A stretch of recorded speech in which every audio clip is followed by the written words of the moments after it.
most merciful thing in the world, I think, is the inability of the human mind to correlate all its contents.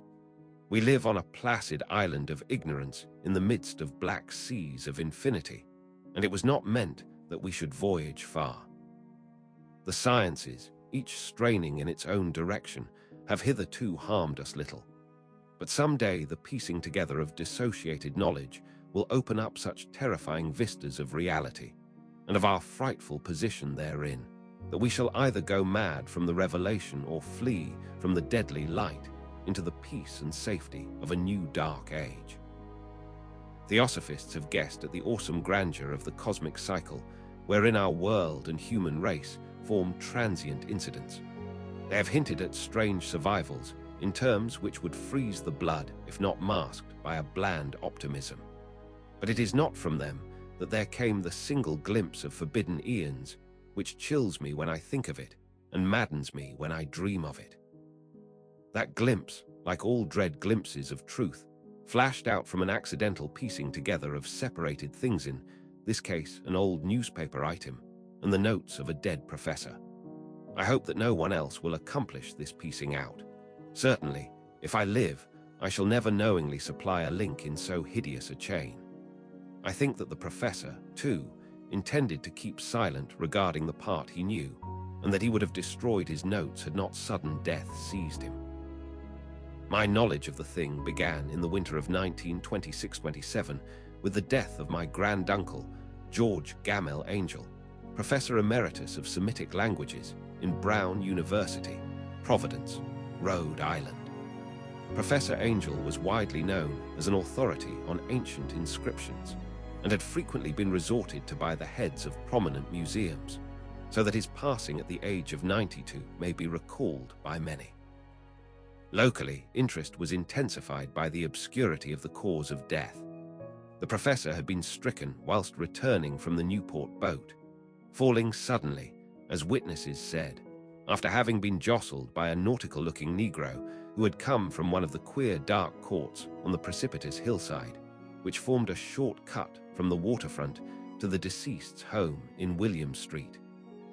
Physicians were unable to find any visible disorder, but concluded after perplexed debate that some obscure lesion of the heart, induced by the brisk ascent of so steep a hill by so elderly a man, was responsible for the end. At the time I saw no reason to dissent from this dictum, but latterly I am inclined to wonder and more than wonder. As my granduncle's heir and executor, for he died a childless widower, I was expected to go over his papers with some thoroughness, and for that purpose moved his entire set of files and boxes to my quarters in Boston. Much of the material which I correlated will be later published by the American Archaeological Society, but there was one box which I found exceedingly puzzling, and which I felt much averse from showing to other eyes. It had been locked, and I did not find the key till it occurred to me to examine the personal ring which the professor carried always in his pocket. Then, indeed, I succeeded in opening it, but when I did so seemed only to be confronted by a greater and more closely locked barrier. For what could be the meaning of the queer clay bas-relief and the disjointed jottings, ramblings, and cuttings which I found? Had my uncle, in his latter years, become credulous of the most superficial impostures? I resolved to search out the eccentric sculptor responsible for this apparent disturbance of an old man's peace of mind. The bas-relief was a rough rectangle less than an inch thick and about 5 by 6 inches in area, obviously of modern origin. Its designs, however, were far from modern in atmosphere and suggestion, for although the vagaries of cubism and futurism are many and wild, they do not often reproduce that cryptic regularity which lurks in prehistoric writing. And writing of some kind, the bulk of these designs seemed certainly to be, though my memory, despite much familiarity with the papers and collections of my uncle, failed in any way to identify this particular species, or even hint at its remotest affiliations. Above these apparent hieroglyphics was a figure of evidently pictorial intent, though its impressionistic execution forbade a very clear idea of its nature. It seemed to be a sort of monster, or symbol representing a monster of a form which only a diseased fancy could conceive.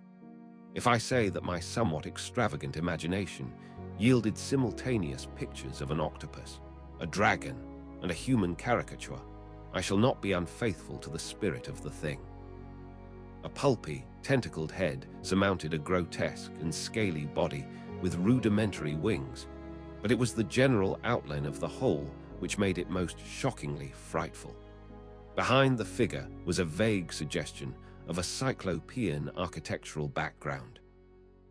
The writing accompanying this oddity was, aside from a stack of press cuttings, in Professor Angell's most recent hand, and made no pretense to literary style.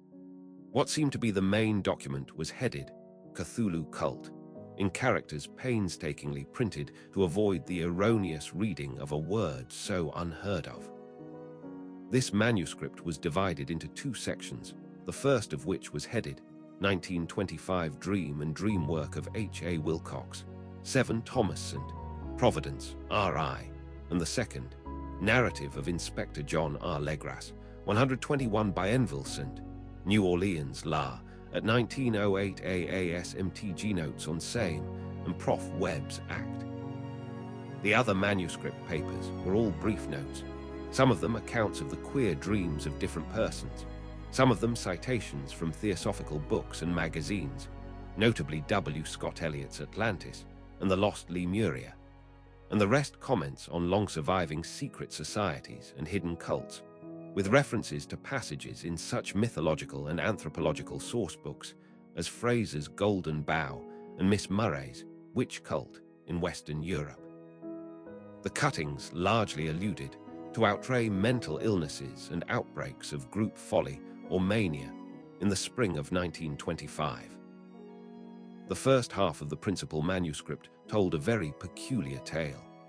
It appears that on March 1st, 1925, a thin, dark young man of neurotic and excited aspect had called upon Professor Angell bearing the singular clay bas-relief, which was then exceedingly damp and fresh. His card bore the name of Henry Anthony Wilcox, and my uncle had recognized him as the youngest son of an excellent family slightly known to him, who had latterly been studying sculpture at the Rhode Island School of Design and living alone at the Fleur-de-Lis building near that institution.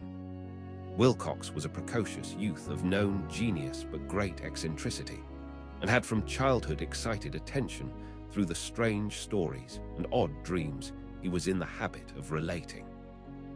He called himself psychically hypersensitive, but the staid folk of the ancient commercial city dismissed him as merely queer.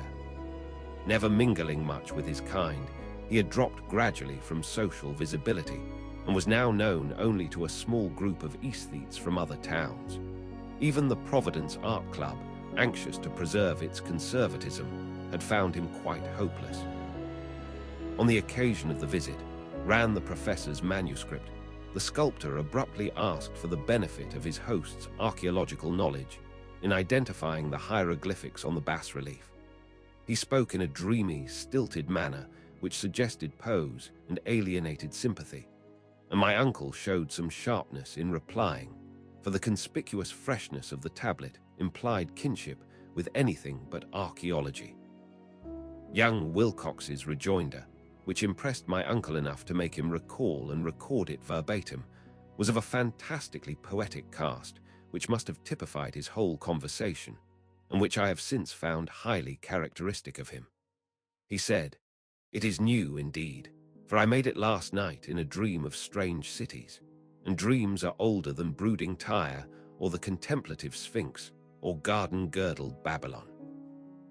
It was then that he began that rambling tale which suddenly played upon a sleeping memory and won the fevered interest of my uncle. There had been a slight earthquake tremor the night before, the most considerable felt in New England for some years, and Wilcox's imagination had been keenly affected. Upon retiring, he had had an unprecedented dream of great cyclopean cities of Titan blocks and sky-flung monoliths, all dripping with green ooze and sinister with latent horror.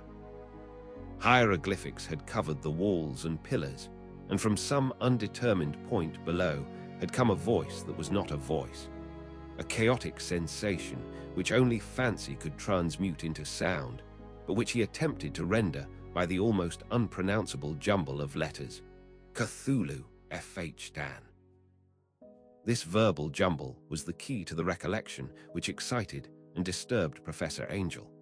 He questioned the sculptor with scientific minuteness and studied with almost frantic intensity the bas-relief on which the youth had found himself working, chilled and clad only in his nightclothes, when waking had stolen bewilderingly over him. My uncle blamed his old age, Wilcox afterward said, for his slowness in recognizing both hieroglyphics and pictorial design. Many of his questions seemed highly out of place to his visitor, especially those which tried to connect the latter with strange cults or societies, and Wilcox could not understand the repeated promises of silence which he was offered in exchange for an admission of membership in some widespread mystical or paganly religious body. When Professor Angell became convinced that the sculptor was indeed ignorant of any cult or system of cryptic lore, he besieged his visitor with demands for future reports of dreams. This bore regular fruit, for after the first interview the manuscript records daily calls of the young man, during which he related startling fragments of nocturnal imagery, whose burden was always some terrible cyclopean vista of dark and dripping stone, with a subterranean voice or intelligence shouting monotonously in enigmatical sense impacts, uninscribable save as gibberish. The two sounds most frequently repeated are those rendered by the letters Cthulhu and Alai. On March 23rd, the manuscript continued. Wilcox failed to appear, and inquiries at his quarters revealed that he had been stricken with an obscure sort of fever and taken to the home of his family in Waterman Street. He had cried out in the night, arousing several other artists in the building, and had manifested since then only alternations of unconsciousness and delirium. My uncle at once telephoned the family, and from that time forward kept close watch of the case, calling often at the Thayer Street office of Dr. Toby, whom he learned to be in charge. The youth's febrile mind, apparently, was dwelling on strange things, and the doctor shuddered now and then as he spoke of them. They included not only a repetition of what he had formerly dreamed, but touched wildly on a gigantic thing, miles high, which walked or lumbered about. He at no time fully described this object, but occasional frantic words, as repeated by Dr. Toby, convinced the professor that it must be identical with the nameless monstrosity he had sought to depict in his dream sculpture. Reference to this object, the doctor added, was invariably a prelude to the young man's subsidence into lethargy. His temperature, oddly enough, was not greatly above normal, but the whole condition was otherwise such as to suggest true fever rather than mental disorder. On April 2nd, at about 3 p.m., every trace of Wilcox's malady suddenly ceased. He sat upright in bed, astonished to find himself at home and completely ignorant of what had happened in dream or reality since the night of March 22nd. Pronounced well by his physician, he returned to his quarters in 3 days, but to Professor Angell he was of no further assistance. All traces of strange dreaming had vanished with his recovery, and my uncle kept no record of his night thoughts after a week of pointless and irrelevant accounts of thoroughly usual visions. Here the first part of the manuscript ended, but references to certain of the scattered notes gave me much material for thought so much, in fact, that only the ingrained skepticism then forming my philosophy can account for my continued distrust of the artist. The notes in question were those descriptive of the dreams of various persons covering the same period as that in which young Wilcox had had his strange visitations. My uncle, it seems, had quickly instituted a prodigiously far-flung body of inquiries amongst nearly all the friends whom he could question without impertinence, asking for nightly reports of their dreams and the dates of any notable visions for some time past. The reception of his request seems to have been varied, but he must, at the very least, have received more responses than any ordinary man could have handled without a secretary. This original correspondence was not preserved, but his notes formed a thorough and really significant digest. Average people in society and business New England's traditional salt of the earth gave an almost completely negative result, though scattered cases of uneasy but formless nocturnal impressions appear here and there. Always between March 23rd and April 2nd, the period of young Wilcox's delirium. Scientific men were little more affected, though 4 cases of vague description suggest fugitive glimpses of strange landscapes, and in one case there is mentioned a dread of something abnormal. It was from the artists and poets that the pertinent answers came, and I know that panic would have broken loose had they been able to compare notes.